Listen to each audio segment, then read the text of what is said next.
সবাইকে স্বাগত জানাচ্ছি আজকের এই বিশেষ বিশ্লেষণে। চলুন কোনো ভূমিকা ছাড়াই সরাসরি মূল বিষয়ে চলে যাই। সম্প্রতি সরকার নাগরিকদের কাছে হঠাৎ করে বেশ কিছু অভাবনীয় অনুরোধ রেখেছে, যা আমাদের প্রাত্যহিক জীবনের সাথে সরাসরি জড়িত। কিন্তু এর গভীরে আসলে কি চলছে? আজ আমরা সেই জটিল বৈশ্বিক অর্থনৈতিক বাস্তবতাগুলো ডিকোড করব, যা এই আকস্মিক অনুরোধগুলোর পেছনের মূল চালিকা শক্তি। শুরুতেই এই চমকপ্রদ প্রশ্নটি করা যাক। সোনা আমাদের সংস্কৃতির সাথে একদম গভীরভাবে মিশে আছে, তাই না? কিন্তু তার সত্ত্বেও কেন জাতীয় পর্যায় থেকে সোনা কেনা বন্ধ করার মতো একটি আবেদন করা হলো? এর উত্তর লুকিয়ে আছে সম্প্রতি ঘটে যাওয়া একটি বিশাল মার্কেট ক্র্যাশের মধ্যে। এই বিশাল সংখ্যাটির দিকে একটু চোখ বুলান। ৫ লক্ষ কোটি রুপি। ভাবা যায়? সম্প্রতি সেন্সেক্সের ১২০০ পয়েন্ট পতনের কারণে বাজার থেকে আক্ষরিক অর্থেই এই বিপুল পরিমাণ সম্পদ মুছে গেছে। আর অর্থনীতিকে স্থিতিশীল করার জন্যই মূলত এই অনাকাঙ্ক্ষিত অনুরোধগুলো করা হয়েছে। সরকারের মূল অনুরোধগুলোর দিকে তাকালে একটা মজার প্যাটার্ন খেয়াল করবেন। ১ বছরের জন্য সোনার গয়না কেনা বন্ধ করা, কার্পুল বা বৈদ্যুতিক যান ব্যবহার, অপ্রয়োজনীয় বিদেশ ভ্রমণ এড়ানো, ভোজ্য তেলের ব্যবহার কমানো এবং কৃষিতে সোলার পাম্পের দিকে ঝুঁকে পড়া। প্রতিটি অনুরোধের মূল ফোকাস হল আমাদের প্রতিদিনের গার্হস্থ্য ব্যবহারের অভ্যাসগুলো পরিবর্তন করা। কিন্তু কেন? চলুন গভীরে যাওয়া যাক। খবরের শিরোনামের ঠিক নিচেই যে আসল ম্যাক্রো ইকোনমিক সমস্যাটা লুকিয়ে আছে তা হলো এটি। গত ১ দশকে মার্কিন ডলারের বিপরীতে ভারতীয় মুদ্রার ক্রয় ক্ষমতা প্রায় ৪০% হ্রাস পেয়েছে। এটি একটি বিশাল পতন এবং সত্যি বলতে এটিই সমস্ত উদ্বেগের কেন্দ্রবিন্দু। এখন আমাদের বুঝতে হবে রাষ্ট্রের চূড়ান্ত লক্ষ্যটা আসলে কি। যে কোনো দেশের প্রধান উদ্দেশ্য থাকে একটি বিশাল এবং স্বনির্ভর ফরেক্স রিজার্ভ গড়ে তোলা। এই রিজার্ভ আমাদের বৈশ্বিক সংকটে টিকে থাকতে সাহায্য করে। কিন্তু বর্তমানে আমাদের এই মহামূল্যবান রিজার্ভ থেকে অত্যন্ত দ্রুত গতিতে ডলার বেরিয়ে যাচ্ছে।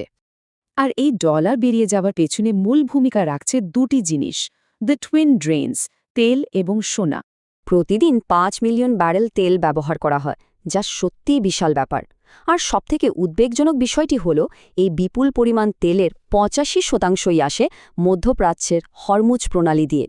এই রুটটি ভৌগোলিক এবং রাজনৈতিকভাবে একটি অত্যন্ত সংবেদনশীল এবং দ্বন্দ্বপূর্ণ এলাকা।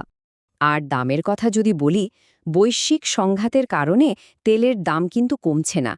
এটি খুব কমই নিচে নামে এবং প্রায়শই প্রতি ব্যারেল $১২০ কাছাকাছি চলে যায়।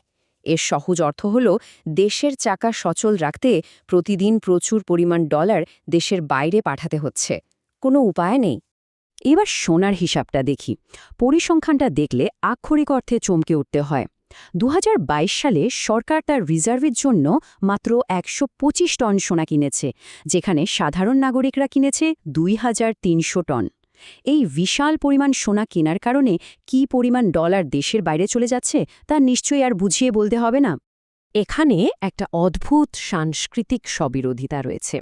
জরিপে দেখা গেছে ৮৬% মানুষ মুদ্রার অবমূল্যায়ন থেকে বাঁচতে স্টোর অফ ভ্যালু হিসেবে সোনা কেনেন। কিন্তু ভাগ্যের নির্মম পরিহাস হল এই সোনা কেনার প্রবণতাই জাতীয় মুদ্রাকে আরও বেশি দুর্বল করে দিচ্ছে। একদিকে তো ডলার হুহু করে বেরিয়ে যাচ্ছে, অন্যদিকে ডলার আসার পথও কিন্তু ছোট হয়ে আসছে। আইটি খাতের উদাহরণটি ধরুন। কৃত্রিম বুদ্ধিমত্তার কারণে এখন কম কর্মী লাগছে, ফলে মার্কিন ক্লায়েন্টরা আগের তুলনায় কম টাকা দিচ্ছে, যা ডলার আয়ের একটি বড় ধরনের পতন ঘটাচ্ছে। শুধু আইটি খাত নয়, কৃষিজাত পণ্য রপ্তানির ক্ষেত্রেও একই অবস্থা। মধ্যপ্রাচ্য থেকে আসা সারের সাপ্লাই চেইন ব্যাহত হওয়ায় কৃষিকাজ ব্যয়বহুল হয়ে পড়েছে, যার ফলে বৈশ্বিক বাজারে রপ্তানি প্রতিযোগিতা কমে যাচ্ছে। এটি ডলার আয়ের ওপর দ্বৈত আঘাত হানছে। এইবার চলুন অর্থনীতির সবচেয়ে গভীর এবং লুকানো দিকটায় আলো ফেলি, প্রাচুর্যের বিভ্রম। তুলনামূলক এই হিসাবটা দেখলে সত্যি বলতে একটু ভয় লাগবে।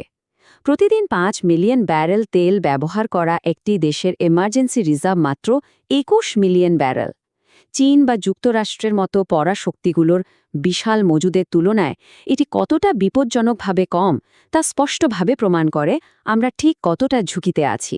সমস্যাটা শুধু আমাদের একার না, পুরো বিশ্বের তেলের রিজার্ভ কিন্তু দ্রুত ফুরিয়ে আসছে। চলমান ভূরাজনৈতিক সংঘাতের কারণে এই রিজার্ভগুলো পুনরায় পূর্ণ করা হচ্ছে না। ঐতিহাসিক ৯ বিলিয়ন ব্যারেল থেকে এটি খুব শীঘ্রই ৬.৮ বিলিয়ন ব্যারেলে নেমে আসার পূর্বাভাস দেওয়া হয়েছে।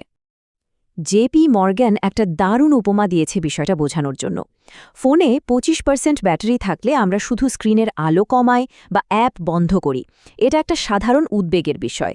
কিন্তু বৈশ্বিক রিজার্ভ যখন ৬.৮ বিলিয়ন ব্যারেলে নেমে আসবে, তখন তা ফোনের ৫% ব্যাটারিতে পৌঁছানোর মতো অবস্থা তৈরি করবে। তখন চরম আতঙ্ক শুরু হবে এবং কেবল জরুরি কাজের জন্যই তেল রেশনিং করতে হবে। এই পুরো সংকটের সাথে ওতপ্রোতভাবে জড়িয়ে আছে ভূ-রাজনীতি এবং মূলধন স্থানান্তর। হরমুজ প্রণালী নিয়ে যুক্তরাষ্ট্র ও ইরানের মধ্যে দীর্ঘস্থায়ী যে অচলাবস্থা চলছে, তার কোনো দ্রুত সমাধান দেখা যাচ্ছে না। ঐতিহাসিকভাবেই এই ধরনের সংঘাতগুলো দীর্ঘ সময় ধরে চলে, যার মানে হল তেল সরবরাহ নিয়ে জাতীয় রিজার্ভের উপর এই প্রচণ্ড চাপ চলতেই থাকবে। পরিস্থিতি আরও খারাপ হচ্ছে, কারণ বিদেশি প্রাতিষ্ঠানিক বিনিয়োগকারীরা কিন্তু বসে নেই। তারা উদীয়মান বাজার থেকে তাদের মূলধন তুলে নিচ্ছে এবং নিরাপদ ও উচ্চ মুনাফা প্রদানকারী মার্কিন বন্ড বা ট্রেজরিতে বিনিয়োগ করতে ছুটে যাচ্ছে। এটি ডলার বেরিয়ে যাওয়ার হারকে আরও ত্বরান্বিত করছে। এই পরিস্থিতি সামাল দিতে ভবিষ্যতে বেশ কিছু অর্থনৈতিক ঢাল ব্যবহার করা হতে পারে। স্টেবল কয়েন বা ক্রিপ্টোকারেন্সির ওপর নজরদারি এবং কঠোর নিয়ন্ত্রণের জন্য প্রস্তুত থাকুন, কারণ এগুলো দেশীয় মুদ্রাকে ডিজিটাল ডলারে রূপান্তর করে দেশের বাইরে পুঁজি পাচারের আরেকটি আধুনিক মাধ্যম হয়ে দাঁড়িয়েছে। আমরা আজকের এই আলোচনার একদম শেষ পর্যায়ে চলে এসেছি, কিন্তু শেষ করার আগে একটা গুরুত্বপূর্ণ প্রশ্ন রেখে যেতে চাই। এই বিশাল ম্যাক্রো ইকোনমিক সংকট সমাধানে আমাদের প্রতিদিনের অভ্যাসগুলো পরিবর্তন করা কি সত্যিই যথেষ্ট? জাতীয় স্বার্থে সোনা কেনার মতো গভীর সাংস্কৃতিক অভ্যাসগুলো কি সাধারণ মানুষ আসলেই ত্যাগ করতে পারবে? এটা সত্যিই ভাবার মতো একটা বিষয়।